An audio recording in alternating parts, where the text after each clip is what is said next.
예, 실제로 다시 만나 반가운 우리 청년도 있고, 아무튼 반갑습니다. 오늘 본 말씀을 통해서 진보를 나타내는 사람이라는 제목으로 하나님의 말씀 증거하겠습니다. 어떤 한 분야에 새로운 지평을 열어가는 사람들이 있습니다. 이미 옛날 이야기가 되어버렸지만 이 피겨스케이팅의 불모지와 같았던 우리 한국에 새로운 장을 열었던 한 선수가 있었는데, 그 한 사람을 통해서 그쪽 분야가 새롭게 열리는 겁니다. 산업도 열리고 여러 가지 것들이 길이 열리게 되었던 것을 우리가 알 수가 있습니다.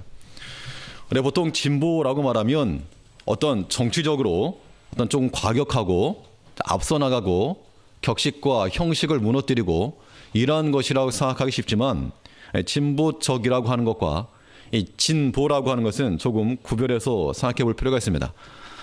우리는 믿음의 진보를 나타내야 되고, 믿음만이 아니죠. 학생들이면 학업할 때 공부에서도 학업적인 면에서도 진보가 나타나야 되고, 또 운동선수라면 운동에 있어서, 혹은 우리가 어떤 일을 하건 내가 하던 그 일들이 그 전보다는 조금 나아지고 더 좋은 모습을 갖춰야 한다는 겁니다. 근데 진보라고 하는 거, 그 전보다는 정도나 수준이 나아지거나 높아지는 것을 말하는 것이고, 그것의 반대말이 무엇인가 하면 퇴보입니다. 퇴보. 그러므로 우리가 믿음에 있어서도 진보가 돼야 됩니다.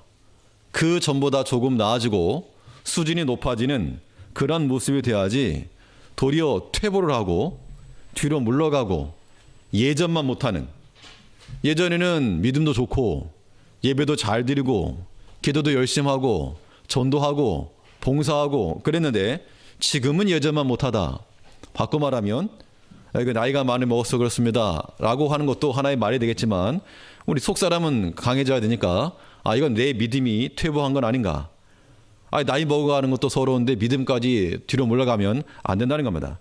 성경은 말하기를 너희는 뒤로 물러가 침륜에 빠질 자가 아니오. 여기 나이가 있는 게 아닙니다. 너희는 뒤로 물러가 침륜에 빠질 자가 아니다. 우리가 젊은 사람들과 같이 할 수 있는 일이 있고 또 없는 일도 있지만, 또 한편으로는 하나님께서 믿음의 연륜을 주셔서 행할 수 있는 일들도 있다는 겁니다. 그런 것들을 통해서 우리의 믿음이, 젊은 사람은 젊은 사람대로, 또 연륜이 있으신 분들은 연륜이 있으신 대로 우리의 믿음의 진보를 나타낼 수 있도록 우리가 힘을 써야 된다는 겁니다. 그렇다면 이 우리가 처한 상황 가운데서 새로운 장을 열어젖힐 만한 그런 믿음, 진일보하는 그러한 모습을 나타내려면 어떤 모습으로 살아가야 되는가? 진보를 나타내는 사람들은 어떠한 특징을 가지고 있는 사람들인가? 오늘 본 말씀 통해서 살펴보도록 하겠습니다. 먼저는 이 믿음의 진보를 나타낸다는 것은 믿음의 판단이 서는 사람들을 가리킵니다. 우리가 어떤 말과 행실에 있어서 믿음의 판단이 세워져서 믿음으로 분별이 가능하고 믿음으로 행동할 수 있고 또 믿음으로 말할 수 있는 믿음의 판단이 서는 사람들은 믿음의 진보를 나타내는 겁니다.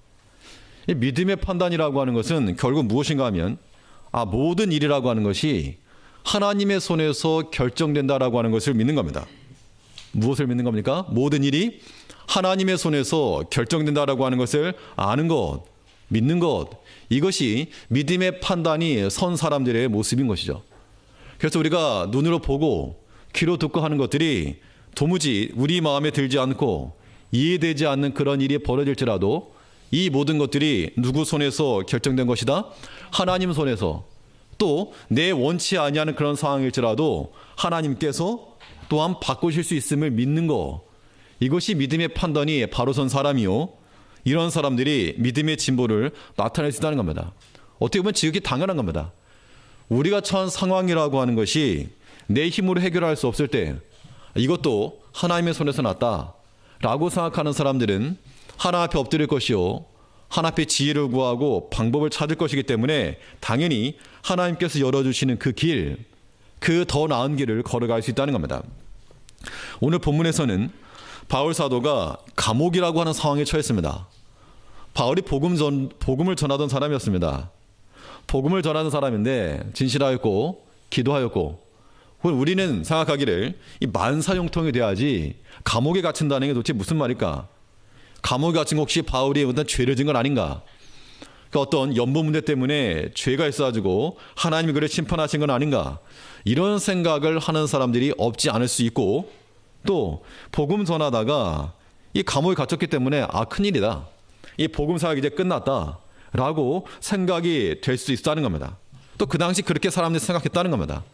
그런데 바울 사도가 말하기를 그렇게 생각하지 말라, 이것도 하나님의 손에서 결정된 것이다 라고 본인이 먼저 그렇게 깨달았고, 또 교인들에게도 그것을 지금 증거하고 있는 겁니다. 우리 12절 말씀을 보시면 12절에서 형제들아 나의 당한 일이 도리어 복음의 진보가 된 줄을 너희가 알기를 원하노라. 나의 당한 일이 지금 감옥에 투옥된 걸 가리킵니다. 지금 로마로 땅끝까지 이 선교를 비전으로 삼고 있던 바울에게 감옥에 갇혔다, 투옥되었다라고 하는 것은 큰 장애가 아닐 수가 없는데, 바울도 처음에는 큰일 났다라고 생각했을 것인데, 그런데 말하기를 도리어 복음의 진보가 되었다.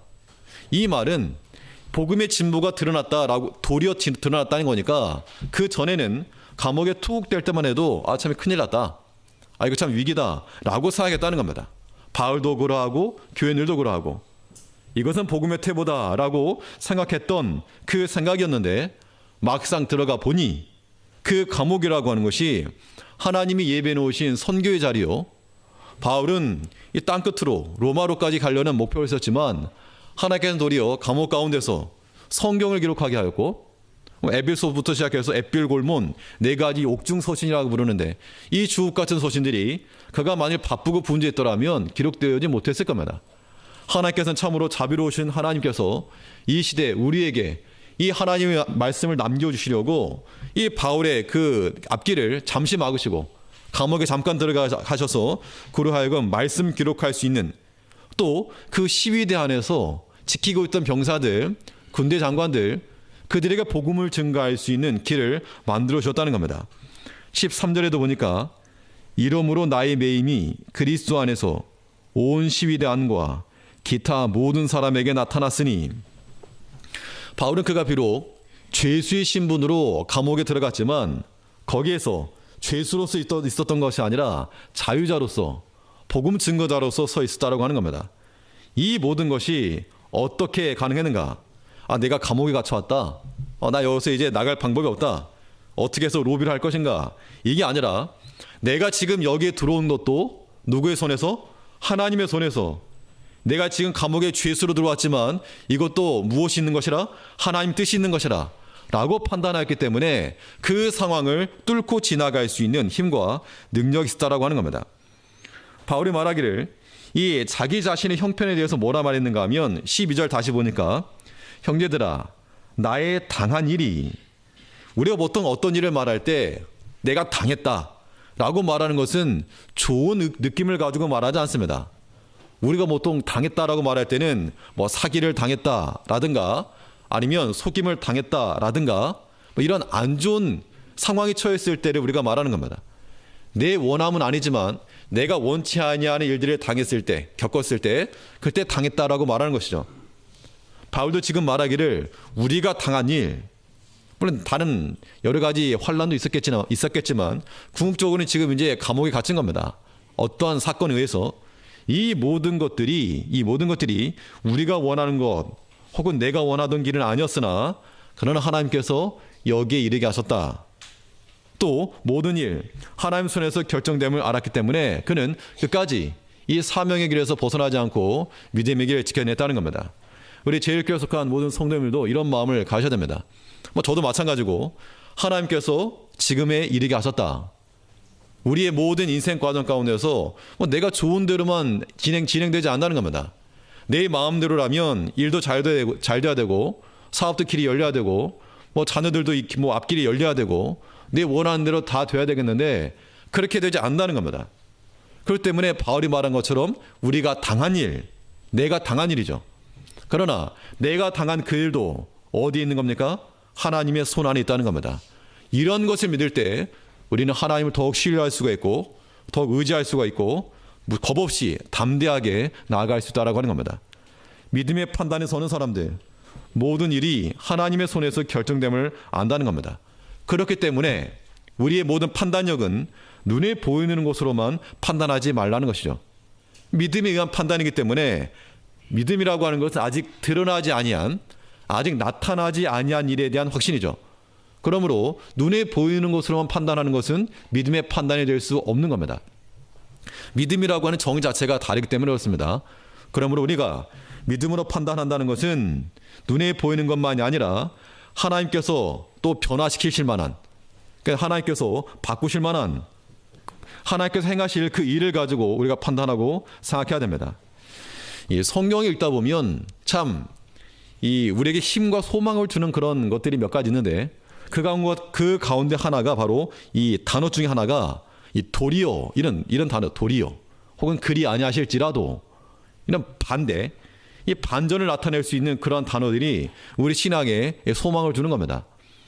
내가 당한 일로는 내가 큰 위기에 처할 수밖에 없었으나, 그러나 하나님께서 도리어 그것 때문에 나를 형통한 길로 인도해 주셨다.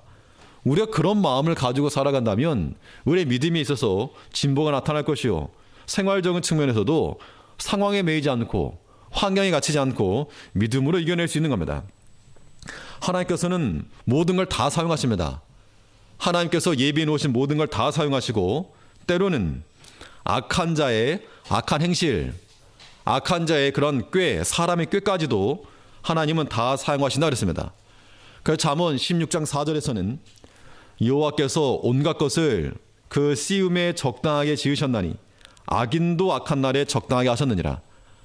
하나님께서는 누구까지도, 악인까지도, 우리 보통 악인 그러면 우리가 참 감당하기 어렵고 우리가 뭐 대항하기 어려운 그런 사람들인데, 그 악한 사람들까지도 하나님께서는 적당하게 지으셔서 적당한 때 사용하신다는 겁니다.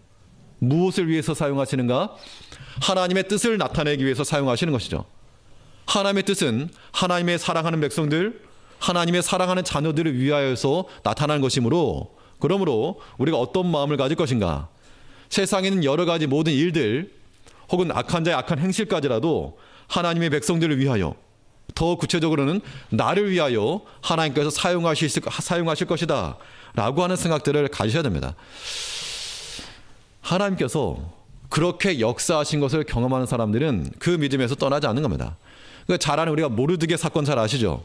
내가 만일 모르드게였다면 정말 이제 다 죽게 되었다는 그 선고 속에서 어찌할 수 없었는데, 자기들이 한 일이라고는 그냥 하나님 앞에 구한 거죠. 우리 살려달라고, 이 민족 살려달라고 그렇게 구한 것밖에 없었는데, 하나님께서 하루아침에 이 형세를 반전시키셔서 그들을 다 구원하시고, 이런 것들을 경험한 내가 당사자라면 정말 하나님의 능력과 하나님의 놀라우심과 사람의 꾀, 그 당시 하만이 가지고 있던 권세, 모든 실력, 이런 것들을 굳이 두려워할 필요가 없다라고 하는 겁니다.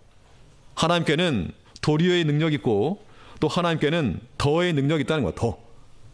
우리 어떤 일을 당할 때 좋은 일이 있기를 원하십니까? 안 좋은 일이 있기를 원하십니까?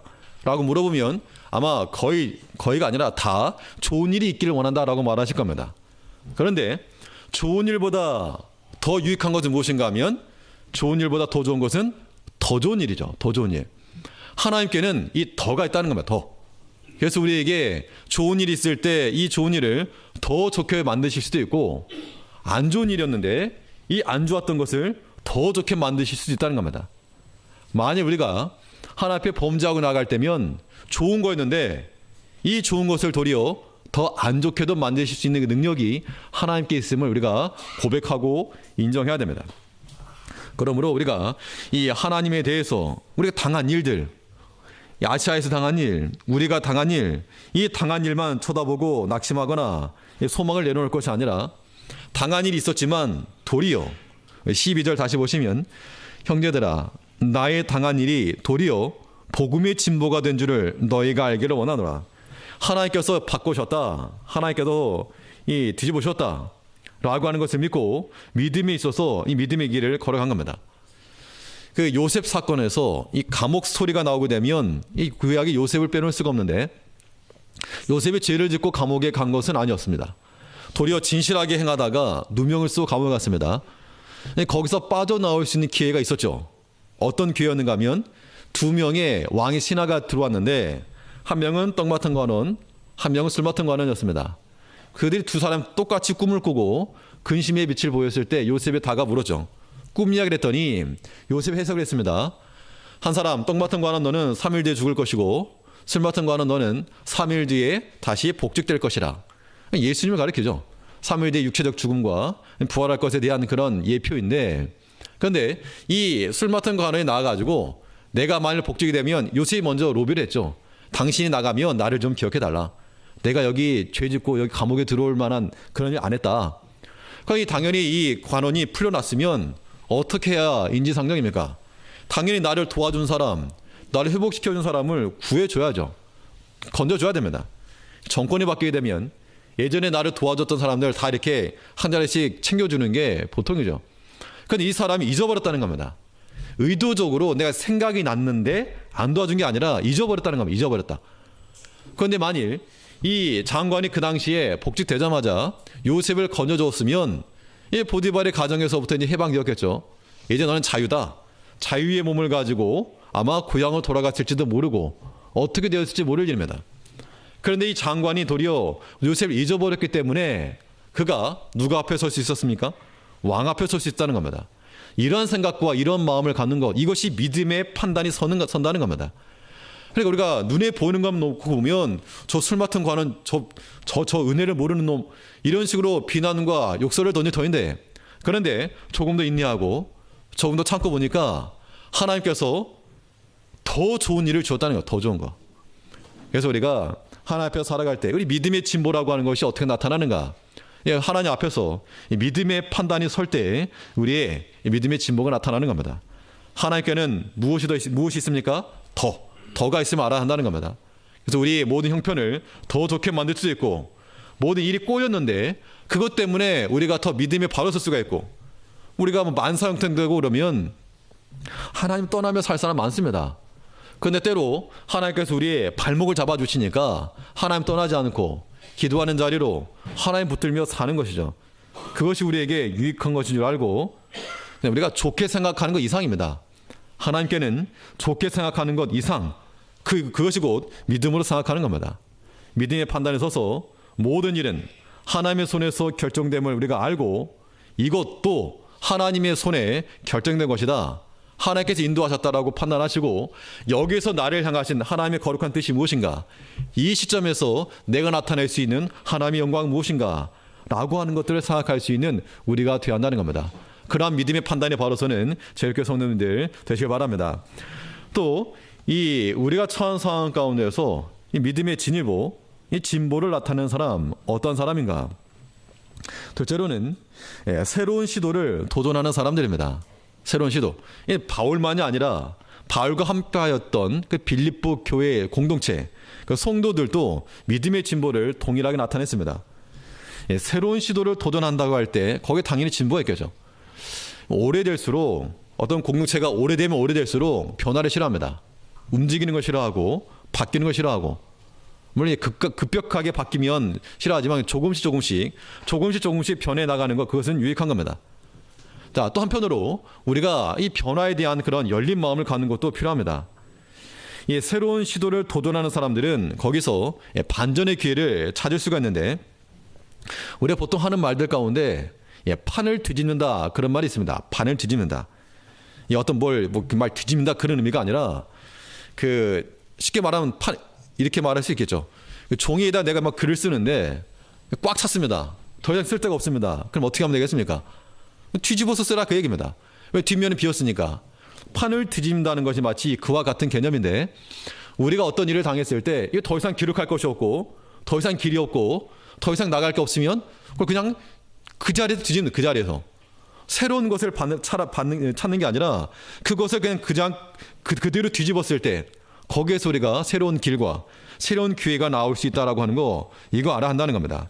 우리 13절 말씀 보니까, 이러므로 나의 매임이 그리스도 안에서 온 시위대 안과 기타 모든 사람에게 나타났으니, 바울 자신이 복음 선교에 있어서 이 로마로 땅끝까지 가는 그 복음의 길에서, 선교의 길에서 길이 막히니까 어떻게 한 겁니까?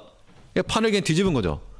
그러니까 뒷면에다 쓴 겁니다. 뒷면에다가 하나님께서 지금 감옥이라고 하는 시위대라고 하는 그 면을 주셨을 때 그냥 거기다 쓴 겁니다. 거기다 썼더니 또 새로운 길이 나온 거죠. 그런데 이 바울만 그랬던 것이 아니라 그 면을 뒤집는다는 거 어떤 기억이 있는가 하면 그 전에 이제 만우절 되면 보통 학생들이 그 장난칩니다. 뭐 책상을 뒤집어 놓기도 하고 그 다음에 아주 고전적인 거죠. 하다못해 이제 팻말을 바꿔놓기도 하고 한 번은 그 원래 책상이 칠판 쪽으로 향해 있는데 얘네들이 유리창 쪽으로 복도인 유리창 쪽으로 다 바꿔놨습니다. 이제 수업 안 하겠다는 거죠. 놀겠다고. 이제 놀겠습니다. 수업 안 하겠지. 그런데 그 유리창에다 대고 제가 이렇게 분필이 아니라 그때 이제 백묵이었는데 물백묵 분필에다 대고 유리창에다 대고 썼더니 애들이 기겁을 하면서 또 한편으로 그것이 아이들에게는 또 하나의 기억이 되었습니다. 나중에 이제 그런 것을 가지고 생각이 많이 났다라고 하는 그런 아이들도 있었는데 꼭 한쪽 면만 아니라 뒤집어 놨으면 뒤집어 놓은 그 상태에서 우리가 새로운 걸 찾으면 길을 찾으면 보일 수 있다는 겁니다. 바울이 그랬던 것만이 아니라 그 빌립보 교인들도 마찬가지였습니다. 14절을 보시면 형제 중 다수가 나의 매임을 인하여 주 안에서 신뢰함으로 겁없이 하나님의 말씀을 더욱 담대히 말하게 되었느니라. 그 전까지 바울이 힘써 복음을 전하였어도 이 빌립보 교인들, 이 성도들이 직접적으로 나서는 것은 아마 적었던 모양입니다. 그런데 바울의 투옥 이후에 일반적인 그동안 하지 못했던 사람들이 이제 새로운 기회를 가지고 복음을 증거하는 일에 앞장서 따르습니다.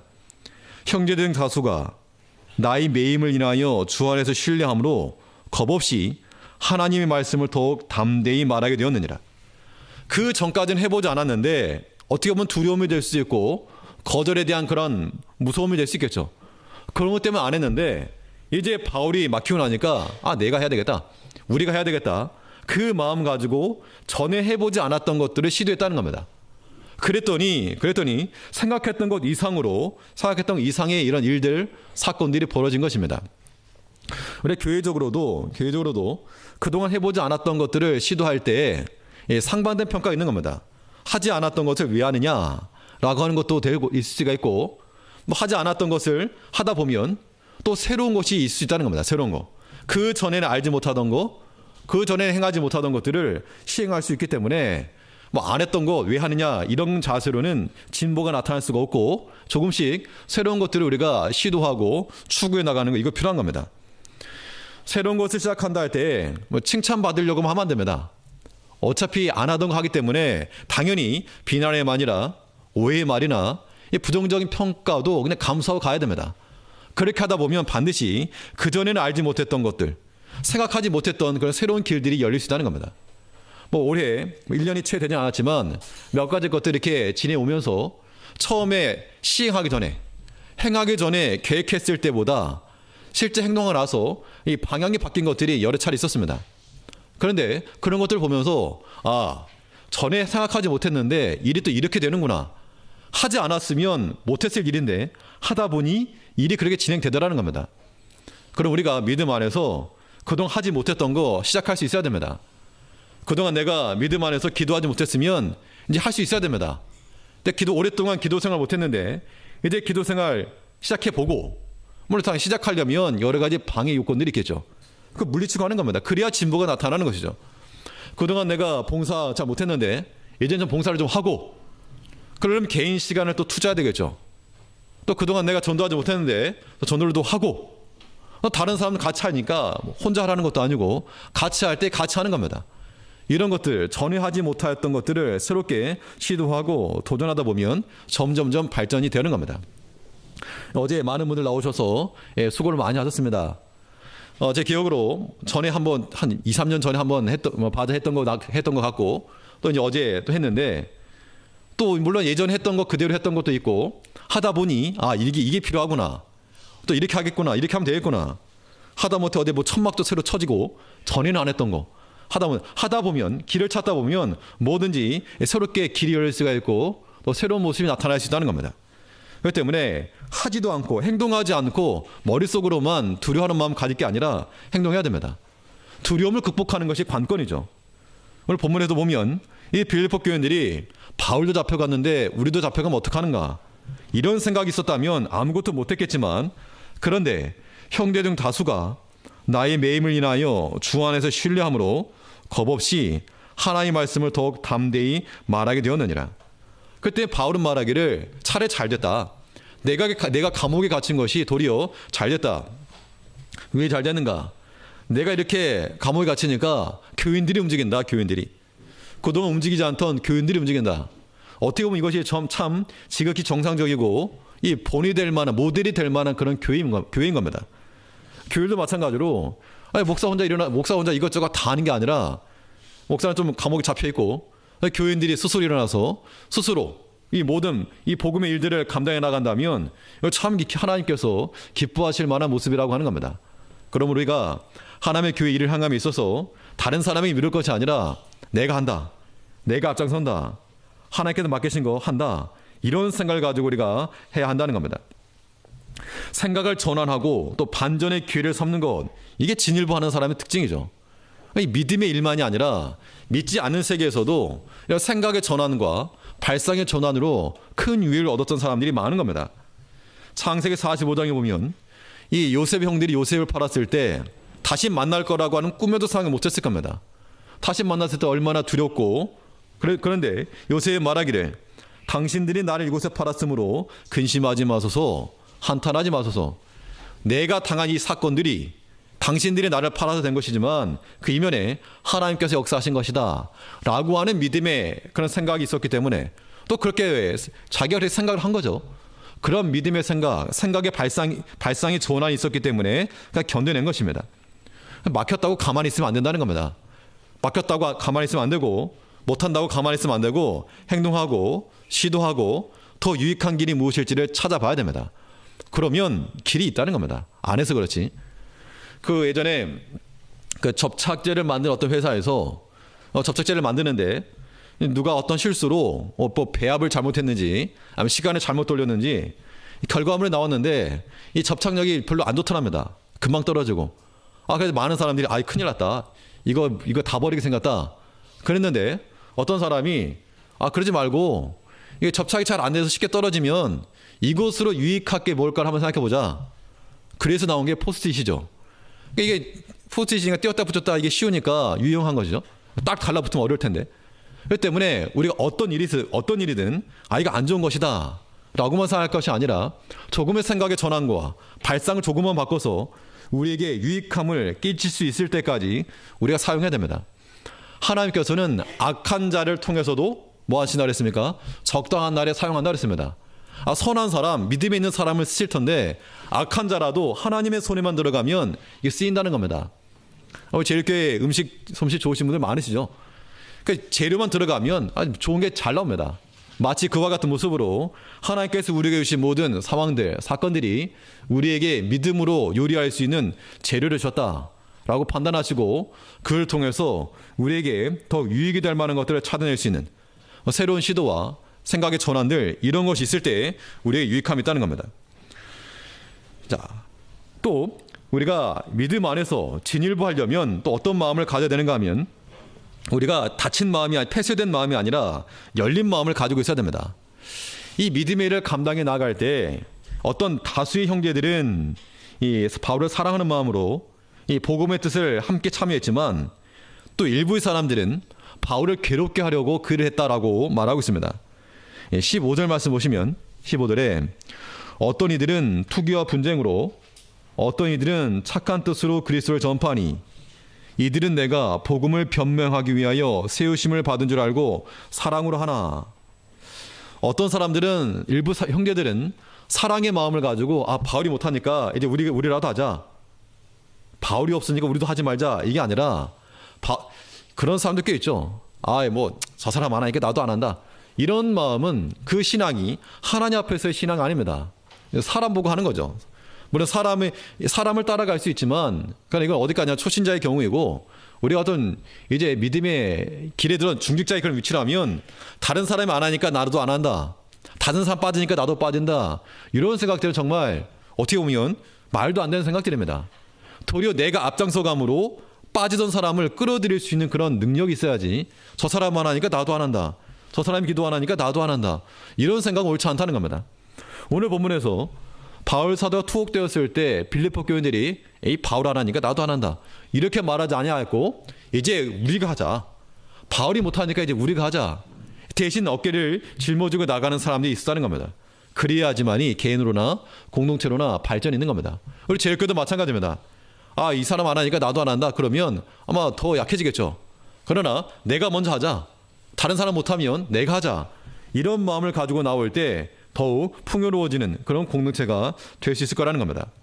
또 한편으로 우리가 복음을 증거하는 것이 선하고 아름다운 일이지만 모든 일에 다 칭찬받으려고만 해서는 안 된다는 겁니다. 여기 보니까 분명 바울이 그렇게 교인들을 사랑하는 마음으로 나아갔겠지만 그를 반대하고 그를 괴롭게 하려고 하는 사람도 있었다는 겁니다. 그런 사람들까지도 바울은 어떻게 했습니까? 마음을 다 품고 함께 한 겁니다. 자기 중심적으로 판단하지 않고 예수 안에서 판단하여 도리어 기뻐하고 즐거워했다 그랬습니다. 17절을 보니까 저들은 나의 매임에 괴로움을 더하게 할 줄로 생각하여 순전치 못하게 다툼으로 그리스도를 전파하느니라. 그러면 무엇이뇨? 외모로 하나 참으로 하나 무슨 방도로 하든지 전파되는 것은 그리스도니 이로써 내가 기뻐하고 또한 기뻐하리라. 이것이야말로 참된 신앙인의 모습이요 믿음의 진보를 나타낼 수 있는 것이요 그 어떤 것도 가로막을 수 없는 겁니다. 나를 미워하는 사람을 내가 미워하는 것이 보통의 사람인데 나를 미워하지만 나를 괴롭게 하려고 하지만 그것 때문에 예수가 증거되지 않았는가? 그것 때문에 도리어 복음이 전파되지 않았는가? 나는 그것으로 기뻐하겠다라고 말하고 있습니다. 자기 중심적 생각이 아니라 하나님 중심적 생각이요 하나님이 옳다라고 생각하고 나갔다는 겁니다. 함께 기뻐하는 거죠. 주님이 기뻐하심으로 나도 기뻐하겠다. 그 마음 가지고 나갔다는 겁니다. 고린도후서에 보면 누가 약하면 내가 약하지 아니하며 누가 실족하게 되면 내가 애타지 않더냐. 성도들과도 한 마음을 가지려 노력을 하였고 또 로마서 12장에서는 즐거워하는 자들로 함께 즐거워하고 우는 자들로 함께 울라. 우리가 어떤 주의를 한다 할 때는 함께 가야 됩니다. 주님과 함께 가야 되고 성도들과 이 공동체 구성원들과 함께 가야 됩니다. 같이 가지 않는 길은 얼마 가지 못하고 함께 가는 길은 더욱 우리가 생각하는 것 이상으로 멀리 나갈 수 있는 겁니다. 우리 믿음으로 살아가는 성도들은 뒤로 물러가 침륜에 빠질 자가 아니요 퇴보하는 자들이 되어서 안 됩니다. 무엇을 해야 되겠습니까? 진보입니다. 진일보입니다. 지금보다 어제보다는 한 발짝 더 나아가야 되고 어제보다는 좀 더 믿음으로 판단해야 되고 어제보다는 좀 더 믿음으로 생각을 하셔야 되고 어제보다는 조금 더 믿음 안에 하나님을 사랑하고 나아가야 한다는 겁니다. 그런 모습이 있을 때 우리 개인, 우리 자녀들, 우리 교회가 더욱더 주 안에서 진일보하는 진보를 나타낼 수 있는 그런 하나님이 기뻐하시는 백성들 될 수 있을 거라고 하는 겁니다. 바울과 빌립보 교회가 보여줬던 이 모습이 오늘날 저와 또 우리 제일교회에 동일하게 나타남으로 하나님을 기쁘시게 하는 복된 교회 되기를 간절히 바라겠습니다. 다시 기도하시겠습니다. 우리를 사랑하시고 우리